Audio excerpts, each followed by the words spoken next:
parole. Aujourd'hui c'est tout juste si j'arrive à marcher sans tomber. Mais l'empreinte charnelle et le feu brûlent aussi fort du désir d'habiter à nouveau ces territoires aimés.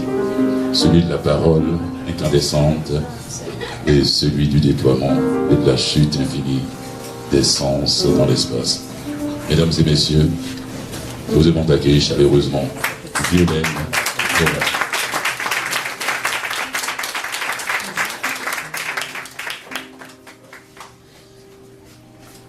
Ce n'est pas un poème de cocotier, ce n'est pas un poème d'île, ce n'est pas un poème d'haïtien. Il y aura une montagne, il faudra l'appeler le Mont-Royal. Je suis une enfant comme Gary, une enfant de Côte-des-Neiges. Ce texte a été écrit pour un autre grand poète qui nous a quittés. Mais après avoir fait 4 heures de route avec Gary l'autre jour, je peux dire que j'aurais pu écrire chaque mot pour lui. Mais prends ton temps.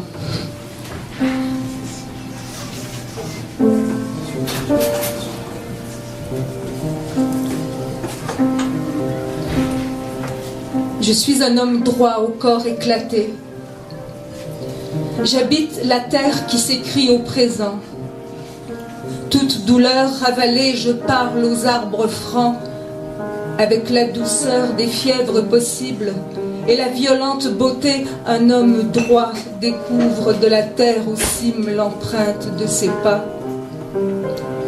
Dans mon poing resté clos aux jointures sculptées, dans ce poing immobile, je garde un caillou lisse poli par les ans.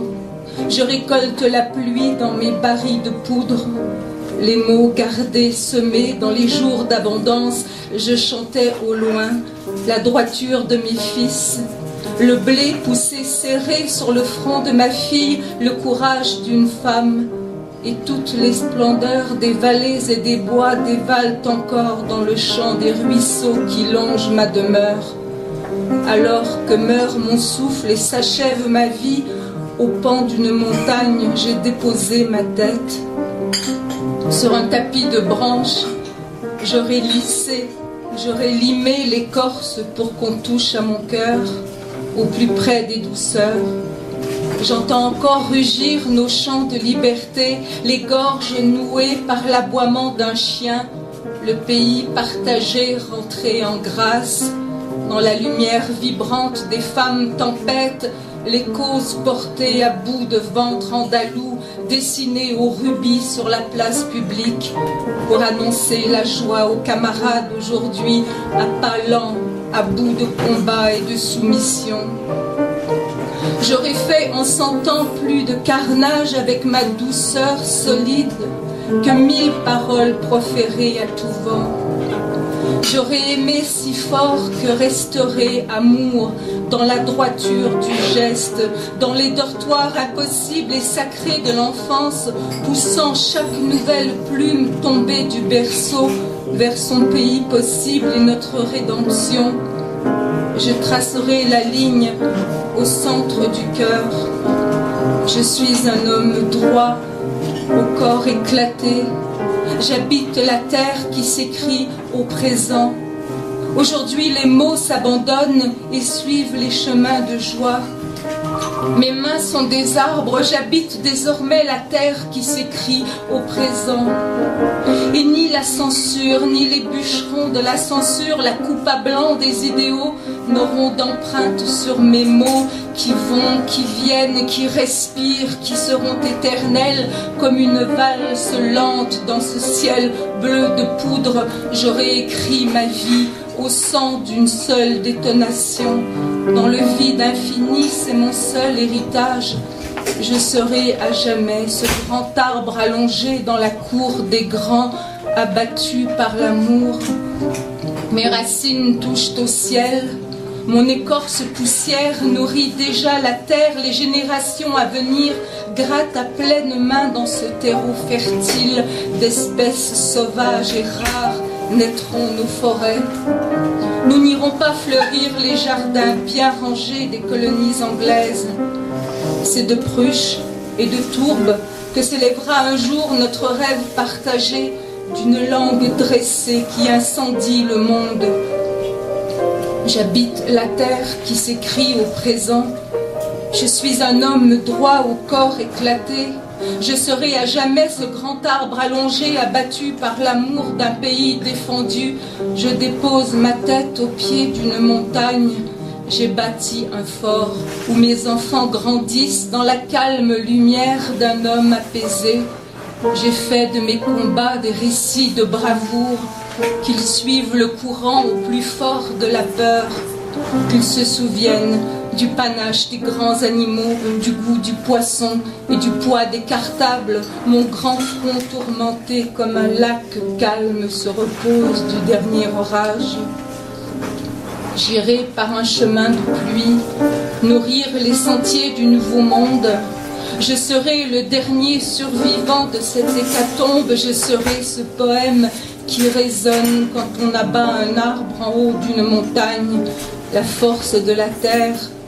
Je suis l'homme des tempêtes calmes et des cris retenus. J'habite la terre qui s'écrit au présent. Merci d'être là. Merci beaucoup. Et merci surtout à Gary Klein, qui m'a personnellement beaucoup appris. Quand j'ai commencé à fréquenter Gary Klein, j'ai complètement changé de perspective. Avant, je voulais faire une thèse de doctorat, je voulais travailler sur le ressentiment dans la pensée haïtienne, le ressentiment dans le discours social haïtien. Et quand j'ai commencé par fréquenter l'œuvre de Gary Klein, et j'ai compris qu'on pouvait changer de perspective, qu'on pouvait voir en fait dans la poésie haïtienne, dans le discours social, quelque chose qu'on pouvait voir une poétique de l'amitié, de la fraternité, de la bonne humeur. Et c'est étonnant quand je commence à éditer à Montréal, et puis j'ai tout de suite pensé à Gary Klein, parce que j'avais besoin d'amitié, parce que je me dis toujours au-delà du livre, c'est quoi un livre s'il n'y a pas un au-delà? Au-delà du livre, c'est l'humain, au-delà du livre, c'est la société à construire. Et je pense que chez Gary Klein, il y a quelque chose de fondamental qui relève de la lumière. Et c'est pas sans raison quand on voit même les titres de Gary Klein, chaque titre de Gary Klein, dans le titre même, dans l'énoncé du titre, c'est un programme de société, un programme du vivre ensemble. Un homme seul est toujours en mauvaise compagnie. Vous voyez, donc, est-ce qui peut dire non? Un homme seul est toujours en mauvaise compagnie. Et souvent, il y a des gens qui ont acheté, et les femmes adorent ce livre. Elles disent tous, et c'est vrai, un homme seul est toujours en mauvaise compagnie. Il y en a beaucoup qui l'ont acheté. Je ne sais pas si elles l'ont lu, mais elles disent, bon ça, je vais mettre ça, tu vois, à mon chevet, donc quand il rentre, il va voir. Ça, c'est stratégique, là. Ensuite, il a écrit un livre qui est publié chez Mémoire d'Encrier, qui est extraordinaire et qui est vraiment, en fait, le titre, c'est intéressant. Des fois, je dis aux gens, et c'est important, hein, vous avez le livre chez vous. Vous n'avez pas besoin de vous empresser de le lire. C'est comme un meuble, c'est là. Mais vous allez voir quand même le titre. Si tous les matins vous vous réveillez, vous voyez, il est grand temps de rallumer les étoiles. Et vous souriez. Et vous êtes devenu une étoile. Et c'est le titre, par exemple, de Gary Klein, il est grand temps de rallumer les étoiles.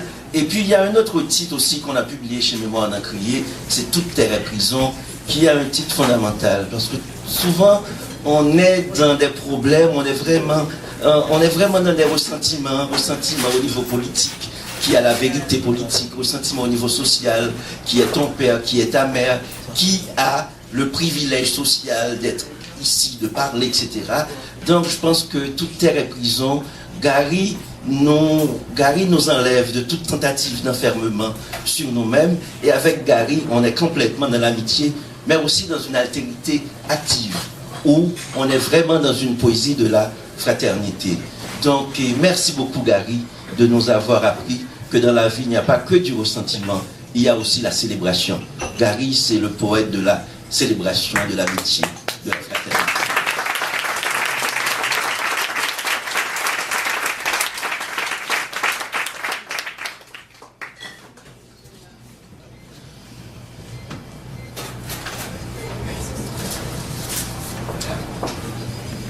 Face à la mer, peut-être que je n'existe pas.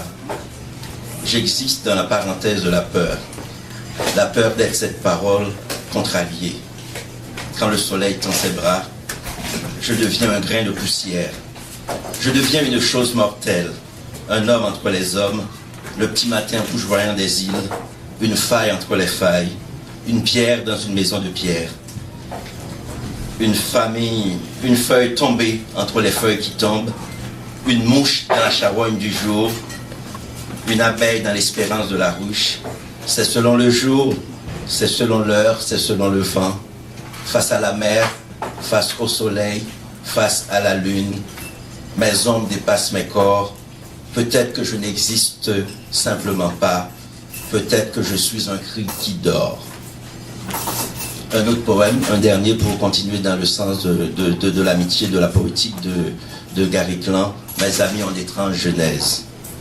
Mes amis ont d'étranges genèses et ils ont la naissance sauvage des cactus. Ils poussent dans la savane aux écorchés. Le regard solaire des îles les a moulés. Ils apprennent trop tard à répéter le mot demain. Mes amis ne connaissent ni carrière ni avenir. Ces mots manquent à leur dialecte. Ces mots ne rythment pas leur musique. Ces mots ne fleurissent pas la rose de l'enfance. Ces mots n'animent pas le souffle des dieux. Ces mots ne sont pas le bruit de la forêt. Mes amis sont des étrangers sur les trottoirs. Ils ont le regard blessé de l'exil. Ils viennent des pays qui n'existent plus. Nés sous la pluie, ils ont grandi sous le soleil, dans le rêve fragile des montagnes, au miroir des mers turquoises. Mes amis foulent le noir des foules. Ils marchent pour une rivière. Ils marchent pour un rocher. Ils marchent pour une étoile. Ils marchent pour un frisson. Ils ont vécu pour marcher. L'urgence est dans leurs yeux. Leur terre disparaît de la carte. Leur identité est un cerf-volant que la pluie a mouillé. Mes amis ont d'étranges naissances. On les appelle des sans-papiers. On les appelle des réfugiés. Ils ont le cœur dans la main gauche et le sourire dans les nuages. Ils chassent des oiseaux invisibles pour bâtir des villes d'eau et de feu, villes souveraines entre toutes, villes tombées, villes levées, villes hors les chancelleries, villes amères, terre amère. Mes amis ont d'étranges genèses, ils cachent des testaments sous leur manteau, la berceuse de la grand-mère, la grenade du grand-père, la tante qui donnait le lait et la chèvre, la voix de l'oncle riche qui promettait un visa à toute la famille, la chanson du village que tout le monde connaissait par cœur. Va où tu veux, vas-y où t'emmènent tes pas, vas-y où te conduit le hasard de la vie, sache seulement que la terre ne se déplace pas. Meurs si tu veux, dans la solitude du poème ou dans la surprise du chant d'amour. Ta terre, elle sera toujours en toi. Elle est le corps, le cœur, la peau, le sang et l'horizon qui t'enseigne. Merci.